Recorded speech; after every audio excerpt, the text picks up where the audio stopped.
का बतावा जवानी लतू काबर जीवला लेवत रही थी मोर। का बतावा जवानी लतू काबर जीवला लेवत रही थी मोर। मनहा तड़पत रही थी तन्हा तरसत रही थी, मनहा तड़पत रही थी तन्हा तरसत रही थी। लाहोले थे ये रेंगना तो, लाहोले थे रेंगना तो काबर जीवला लेवत रही थी मोर। का बतावा जवानी लतूर काबर जीवला लेवत रही थी मोर।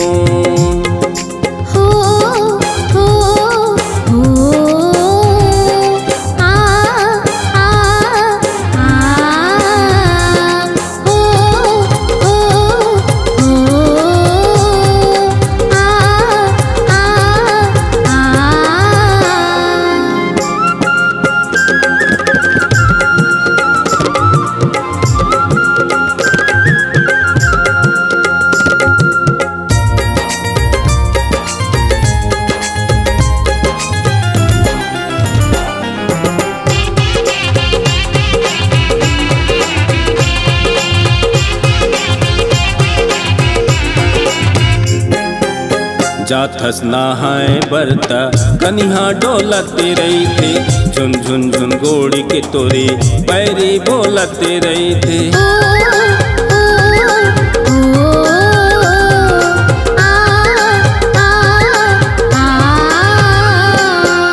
जाथस नहाए बरतुर कनिहा डोलत रही थे, झुन झुन झुन गोड़ी के तोरे पैरी बोलत रही थे। लाहोले थे मटक ना तो, लाहोले थे मटक ना तो काबर जीवला लेवत रही थी मोर।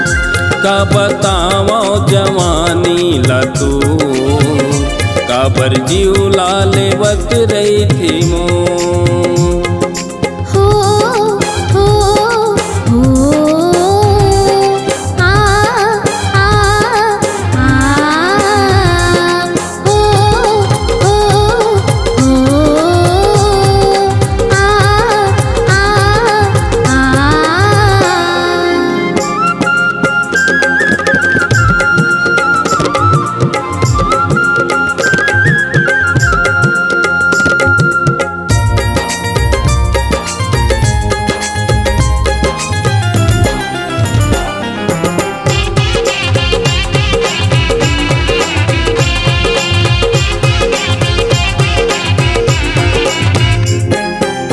करिया बादर कस्तूर चूंदी छावत रही थे, लाली तोर होठ मुस्काई मनला भावत रही थे।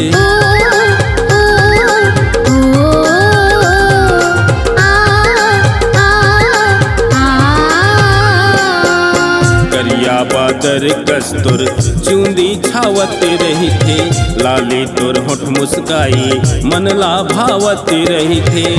कनिहा नागिन कसबे नी है तो, कनिहा नागिन कसबे नी है तो काबर जीवला लेवत रही थी मोर।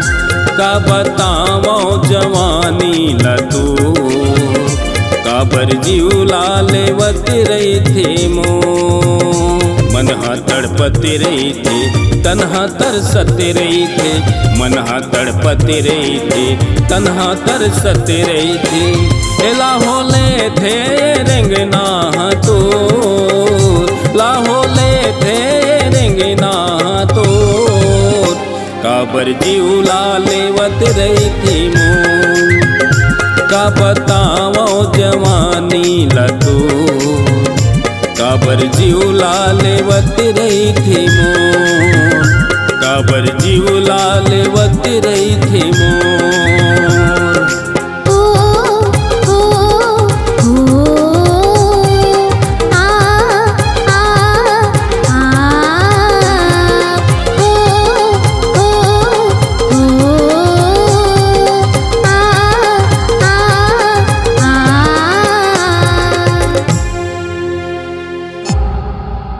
Saw Digital Recording Studio, Cordoba. Contact number 99071192115.